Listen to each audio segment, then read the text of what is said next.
오늘 이 본문의 말씀은 성도들에게 이 말을 어떻게 할 것인가에 대한, 특별히 이제 복음을 증거하는 말, 이 말을 할 때 어떻게 해야 될 것인가에 대해서 말씀을 합니다. 오늘 말씀 1절에 보면, 형제들아 내가 너희에게 나아가 하나님의 증거를 전할 때 말과 지혜의 아름다운 것으로 하지 아니하였다 그럽니다. 여러분, 헬라 시대는 말의 시대입니다. 수사의 시대, 말잔치죠. 말잔치. 말을 어떻게 하면 효과적으로 잘할지, 어떻게 하면 설득을 잘할지를 연구하는 것들이 아주 활발했던 시대입니다. 우리 기독교인들, 성도들이 이제 주변의 이웃들과 전도를 하거나 이야기를 하다 보면 가끔씩 듣는 말이 있습니다. 교회 다니는 사람들이 말은 참 잘한다, 이런 얘기를 듣습니다. 말은 참 잘한다. 그도 그럴 것이, 우리가 날마다 진리의 말씀을 듣고 진리의 말씀을 묵상하고 진리의 말씀으로 생각하고, 또 교회에 오면 목사님의 말씀을 듣고 찬양도 아주 정제된 아름다운 영감 있는 가사로 또 하고, 그러니까 논리력도 뛰어나지요, 어휘력도 풍부하지요, 감성도 풍부하지요. 말을 잘하게 하십니다. 하나님이 은혜를 주셔서 말을 잘하게 된다는 거예요. 그런데 이 말을 하다 보면 우리가 놓칠 수 있는 중요한 게 있다는 것이죠. 그건 뭐냐면 그 말 안에 들어있는 생명, 복음, 성령의 능력을 잃어버릴 수 있다는 겁니다. 그래서 사도 바울이 이 헬라 지역에 가서, 이 고린도에 가서 복음을 증거할 때 말의 화려함과 수사와 여러 가지를 동원할 수도 있었지만, 그렇게 하지 않은 것은, 이렇게 말하다 보면 이 헬라 시대에 소위 말하는 이 견유 철학자들, 그 당시에는 돌아다니면서 돈을 받고 여러 가지 아주 새로운 가르침을 이야기해주는 그런 사람들이 있었습니다. 견유 철학자라고 해서 주변을 돌아다니면서 이제 돈을 받고 가르침을 주는 이 선생님들이었죠. 이런 사람들은 이야기하면 논리적인 궤변을 이야기하기도 합니다. 예를 철학자들 중에 이런 말을 하는 사람도 있습니다. 자, 화살을 쏘면 화살은 절대 목표에 있는 관역에 도달하지 못한다. 이게 무슨 말이냐? 자, 봐라. 화살이 목표 지점까지 가려면 그 목표 지점의 중간을 통과해야 되지 않느냐? 아니, 당연하지. 근데 그 중간을 통과하려면 그 중간에 있는 중간을 또 통과해야 되지 않느냐? 당연하지. 또 그 중간을 통과하려면 중간을 통과해야 되지 않느냐? 당연하지. 계속 중간 자르다 보면 계속 중간이 나온다는 겁니다. 논리적으로. 끝도 없는 중간을 통과해야 되는데, 그러다 보면 결국 끝까지 도달하지 못한다. 말이 안 되는 궤변이 있죠. 근데 이게 고대 헬라 시대의 그 유명한 제논의 역설이라고 하는, 화살의 역설이라고 하는 궤변이었습니다. 그래서 운동과 정지하는 중간, 분한, 이 사이에 어떤 관계가 있느냐, 이게 제 고대 철학자들의 아주 분석적인 사유의 틀 가운데 하나였는데, 절대 도착하지 못한다는 거예요. 말도 안 된다. 그래서 이제 그게 된다 안 된다 이걸 한참 얘기하면, 자, 너희들이 좋은 강연을 들었으니 돈을 내라. 그래서 이제 돈을 받고, 신선한 가르침이었다. 그건 또 기꺼이 내고. 그러니까 별 희한한 방식의 사고방식들을 다 갖고 얘기를 하는 겁니다. 온 세상에 있는 것은 이데아라는 것이 있다. 참 이상적인 게 있는데 하늘에 있는데, 그게 다 이제 분할을 해가지고 우리가 다 그 이데아를 본뜬 거다. 말은 말의 이상적인 이데아가 있고, 그 아이디어, 이 아이디어란 이 이데아가 있으면 얼룩말, 하얀 말, 분홍말, 갈색말, 어떤 말이든지 다 원래는 원형이 이게 있다. 정말 그런 게 있을까? 있다. 이러면서 이제 그게 있다라는 걸 어떻게 하느냐, 이러면서 또 입증을 하고, 이런 논리적인 사유, 일종의 말장난과 같은 사유들이 많이 있었다는 겁니다. 자, 세상에서 가장 귀한 복음을 사도 바울이 증거하러 갔습니다. 복음을 증거해야 되는데, 그래서 사도 바울이 예전에 아테네에 가서, 사도행전에 보면 고린도에 오기 전에 아덴이라고 그러죠. 아테네에 가서 헬라의 수사와 철학을 동원해서 얘기를 합니다. 자, 너희들이 수많은 신을 섬기고 알지 못하는 신에게 절한다고 하는데, 그 신이 무엇인지에 대해서 내가 지금부터 이야기를 해주겠다. 그래서 일종의 존재론적 증명, 목적론적 증명이라고 하는 이 수사를 가지고 와서 쫙 설명을 하죠. 근데 그게 이제 결과가 아주 그렇게 신통치는 않았습니다. 몇몇 사람들이 와가지고 신기하다 더 들어보자 하고 왔지만 대규모의 회심과 대규모의 돌아오는 일들은 일어나지 않았다는 겁니다. 그래서 이런 경험을 하고 나서 사도 바울이 고린도에 왔을 때 많은 영혼들이 돌아오면서 이제 복음을 영접했거든요. 사도 바울이 아테네에서 썼던 그런 수사를 발전시켜서 가져왔을까? 이렇게 추정하는 사람들도 있습니다. 그런데 오늘 본문의 말씀에 보면 그렇게 큰 부흥의 역사, 고린도에서 일어났던 부흥의 역사의 근본적인 원인이 무엇인가를 설명을 합니다. 그건 뭐냐? 내가 말과 지혜의 아름다운 것, 수사를 동원한 것이 아니고 나는 너희들에게 예수 그리스도와 그의 십자가 외에는 전하지 않았다는 겁니다. 가장 날 것으로 있는 그대로 순수한 복음 그대로를 증거하며 나갔다는 것이죠. 그래서 순전한 복음으로. 그래서 이것 외에는 아무것도 알지 아니하기로 작정하였습니다. 그러죠. 이거 말고는 다른 이야기를 아예 섞지 않기로 작정했다는 겁니다.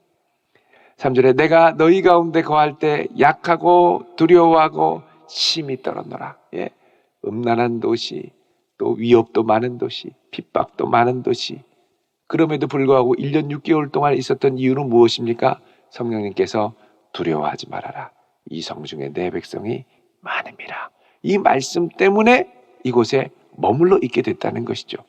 그래서 이 머물러 있는 동안 사도 바울은 3절에 내가 너희 가운데 거할 때에 약하고 두려워하고 심히 떨었노라 그럽니다. 여러분, 사람이 떨리면 말이 잘 안 나옵니다. 유창하게 논리적으로 쫙 얘기했던 것도 두렵고 떨리면 버벅버벅거리고 말이 안 되는 얘기들이 자꾸 튀어나오게 됩니다.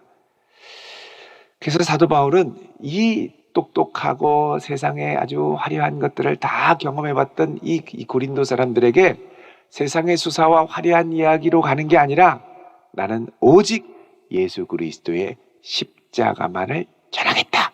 이렇게 결단을 하고 다가갔다는 것이죠. 그래서 4절에 내 말과 내 전도함이 설득력 있는 지혜의 말로 하지 아니하고.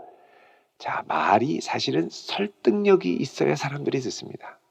말이 안 되는 얘기를 하면 너 무슨 말도 안 되는 얘기를 하느냐고 그러죠. 근데 여러분, 전도하면 설득력 있게 듣는 분도 있지만 말도 안 된다고 생각하고 말 좀 되는 소리 좀 하라는 이야기를 들을 때가 우리가 많습니다. 말도 안 되는 소리를 자꾸 하고 있어. 너나 잘 믿어. 이러죠. 말도 안 되는 소리를 할 때는 우리가 이거를 어떻게 말이 되게 하려고 자꾸 노력을 하는데, 물론 그런 노력도 필요하죠. 더 중요한 건 뭐냐 하면 내가 이 말도 안 되는 것 같은 이 복음을 있는 그대로 이야기할 때 성령의 나타나심과 능력으로 해야 한다는 겁니다.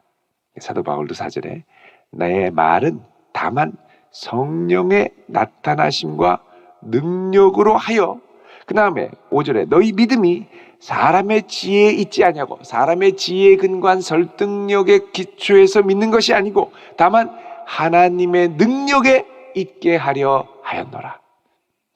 그래서 여러분, 하나님의 능력이 나타나야 됩니다. 그리고 그 능력을 경험해야 됩니다. 그리고 이 듣는 이들이 하나님의 살아계심을 경험할 수 있도록 해야 됩니다. 수사는 좀 떨어져도 괜찮습니다.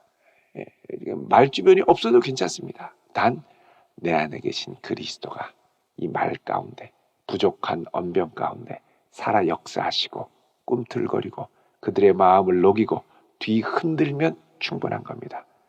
그래서 나는 성령께서 내 말을 타고 역사하실 때 부족하지만 부족한 말을 통해 주님이 역사하시면 그거는 내가 말한 게 아니라 주님이 하신 거가 되죠. 그래서 우리의 약함을 통하여 주님의 강함이 드러나기를 기뻐하시는데, 그렇다면 내가 집중해야 될 것은 내 말의 지혜로운 설득력 이전에, 물론 설득력도 있어야 되겠습니다만 설득력 이전에 성령께서 내 말을 사용하시는 것이 중요한 것이죠. 그러면 주님께서 내 입술을 주장해 주시고 주님께서 내 말을 주장해 주셔서 그 가운데 주의 능력이 나타나고 주의 권능이 나타나도록 기도하는 것이 훨씬 중요하다는 겁니다. 우리가 대화를 하다 보면 말주변도 없고 이제 연약한데 주섬주섬 주님의 역사를 증거할 때 되면 이따금씩 그런 걸 느낄 때가 있습니다. 뭐냐면 전율이 느껴져요, 우리 가운데. 그리고 그의 눈이 커져요. 내가 말을 잘해서 커지는 게 아니라 우리 대화 가운데 주님이 임하신 거죠. 그리고 그 마음을 꿈틀꿈틀 만지시는 거예요. 전율이 일어나는 경험입니다. 여러분, 이런 경험이 갈수록 깊어지고 많아질 수 있기를 축원드립니다. 갈수록 주님이 내 입술을 주장하고 사용하시는 역사들이 많아질 수 있기를 축원드립니다. 내가 말을 잘해서 전도하는 게 아니라 말이 좀 주섬주섬하더라도 주님의 살아계심을 증거할 때 이걸 통해 주님이 역사하시는 거예요. 그래서 성도들에게 중요한 건 뭐냐? 내 말이 얼마나 설득력이 있냐가 아니라 얼마나 내 부족한 말 가운데 주님이 임재하시느냐가 훨씬 중요한 것이죠. 그래서 성령의 나타나심과 능력, 이게 중요하다는 겁니다. 여러분, 중국 무술 영화를 보면 이 무술 영화가 얼마나 이게 화려한지 모릅니다. 막 슉슉슉거리고 날아다니고. 근데 얼마 전에 이 영춘권이라고 있습니다. 여러분, 연문이라는 영화 아시지 않습니까? 1편, 2편, 3편, 4편. 그래서 막 연문이 보면 얼마나 주먹도 빨리 날리고 뭐 날아다니고 발차기도 잘하고. 근데 그게 과연 현실에서 통하는 무술이냐? 이걸 갖고 논쟁이 많았는데 이 중국에서 실제 영춘권의 고수와 그리고 이 실전 무술이라 그러면 킥복싱입니다. 킥복싱 하는 이 쉬샤오둥이라는 사람이 있습니다. 가는 데마다 무술의 고수들과 도전을 해서 막 싸우는데 둘이 대결을 한 거죠. 대결을 해서 싸우는데 영춘권을 하는 사람이 시작해서 몇 번 주먹을 팍 빠르게 휘두르는데 이 킥복싱 선수가 몇 대 맞더니 별거 아닌 거 같은가 봐요. 고개를 막 이러고 씩 웃더니 갑자기 주먹을 팍 날렸더니 나가 떨어졌습니다.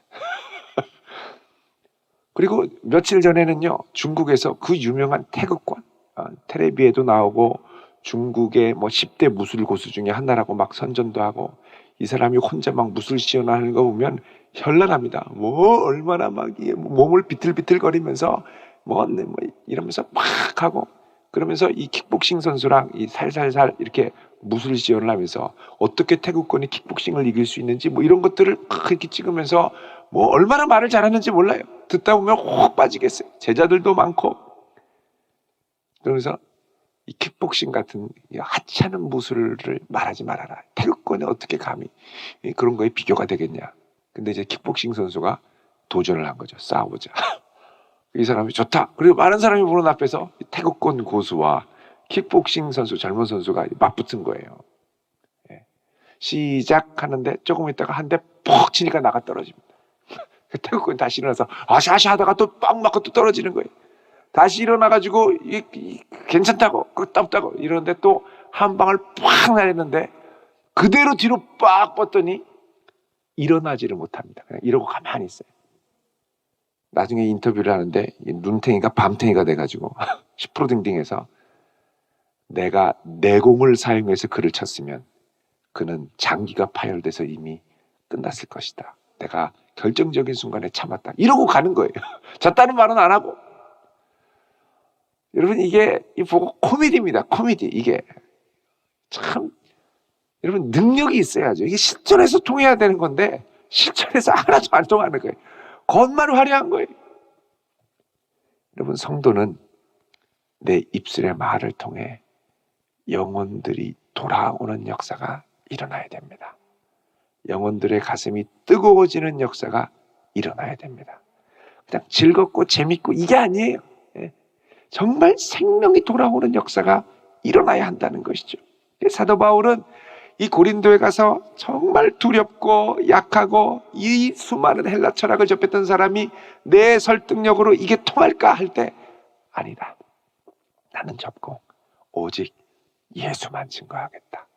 예수의 십자가 부활 외에는 말하지 않겠다. 이러고 가서 증거를 했더니 1년 6개월 동안 그 어느 선교지보다 가장 많은 영혼들이 주 앞에 돌아오는 역사가 일어나게 됐습니다.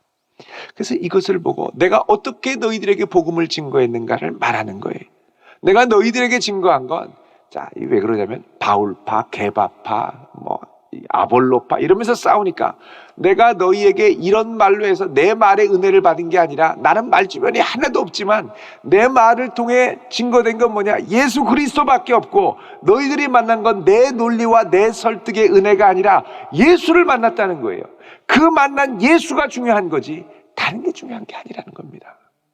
그래서 6절에 그러나 우리가 온전한 자들 중에서는 지혜를 말하는데, 너희들이 말하는 지혜가 아니라 이거는 이 세상에서 없어질 통치자들의 지혜도 아니고 오직 은밀한 가운데 있는 하나님의 지혜라는 겁니다. 이 지혜는 감추어져 있던 것인데 이 시대의 사람들은 한 사람도 알지 못했을 지혜. 왜 그러냐? 그것은 역설적인 지혜이기 때문입니다. 십자가로 죽는 지혜, 십자가로 죽고 부활의 능력으로 사는 지혜이기 때문입니다. 그래서 세상의 눈으로 볼 때는 미련하고 한발 처지고 어리석게 당하는 것 같지만, 그거야말로 하나님이 우리의 생명을 살리시는 귀한 역사를 일으키신 하나님께 속한 지혜라는 것이죠. 그래서 성도는 하나님의 성령으로 충만해야 됩니다. 10절에 오직 하나님이 성령으로 이것을 우리에게 보이셨으니, 성령은 모든 것 곧 하나님의 깊은 것까지도 통달하시느니라. 그래서 우리가 12절에 세상의 영을 받지 않고 오직 하나님으로부터 온 영을 받았으니 이는 우리로 하여금 하나님께서 우리에게 은혜로 주신 것들을 알게 하심이라.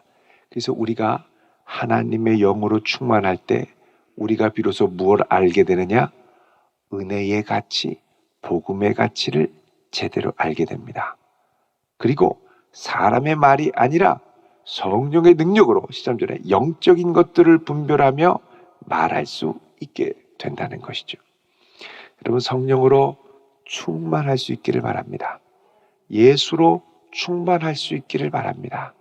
그리고 내 안에 충만한 이것을 비록 부족하지만 더듬거리는 입술로 담대히 증거할 수 있는 복된 성도 되시기를 주의 이름으로 축원드립니다. 기도하겠습니다.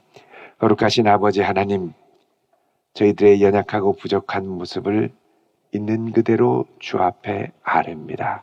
주여 받아 주옵시고 부족한 저희들을 통하여 주의 능력과 권능이 이 한날도 드러나게 하옵소서. 성령으로 충만케 하옵소서. 예수님의 이름으로 기도드리옵나이다. 아멘.